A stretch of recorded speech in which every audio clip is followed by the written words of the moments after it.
Listen, people. I can't believe I did that.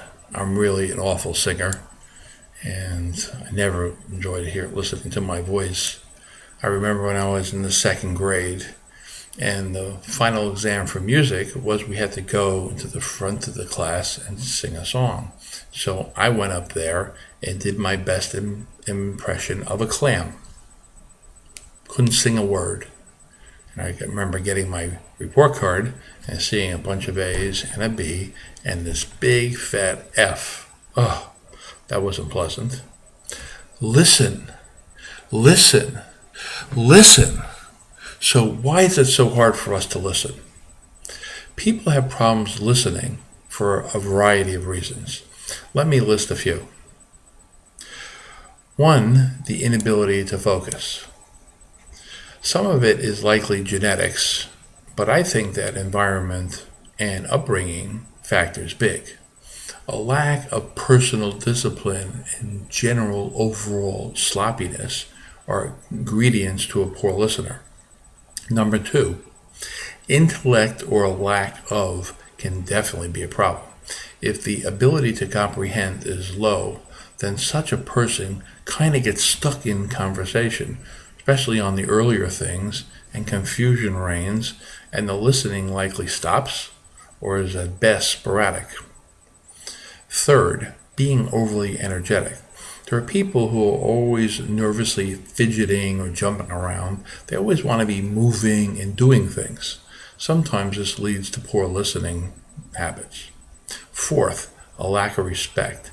Big egos. This is a tough one, as in the extreme case, there are people who really don't care to hear anyone else's views except their own, so they generally make poor listeners. Why listen? Well, what is really important? Knowledge. We all want, or should want, lots of knowledge. The more the better, within reason, of course.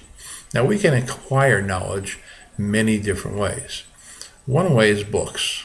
Certain kinds of knowledge can be acquired by reading, so-called book learning, but that can only go so far.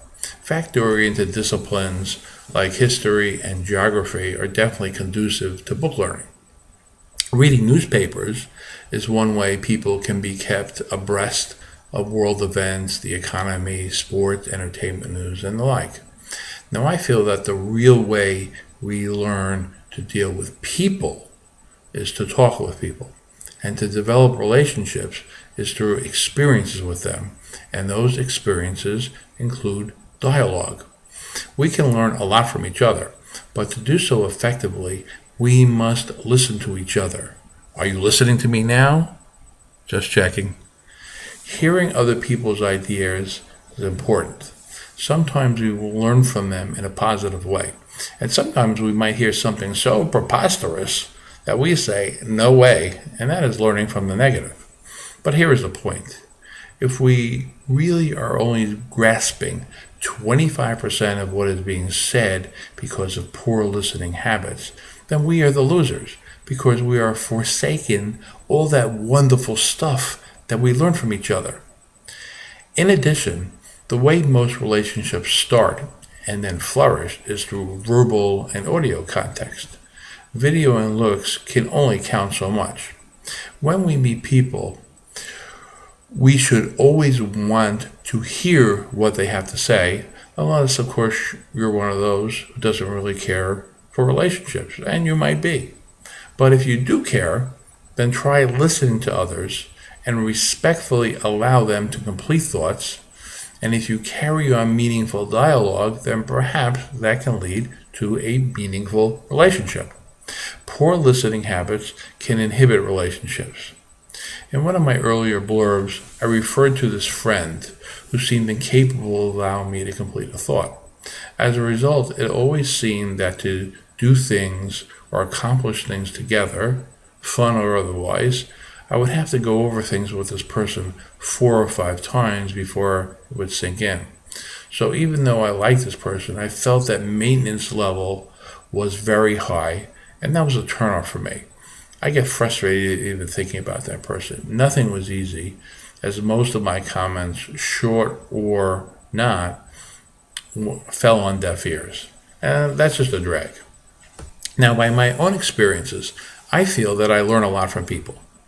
I have my closer friends who I can go to talk to about my own problems.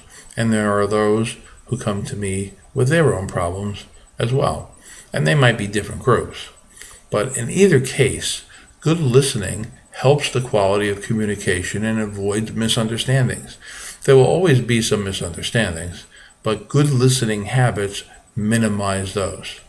It all helps when you're doing the counterpoint thing with someone.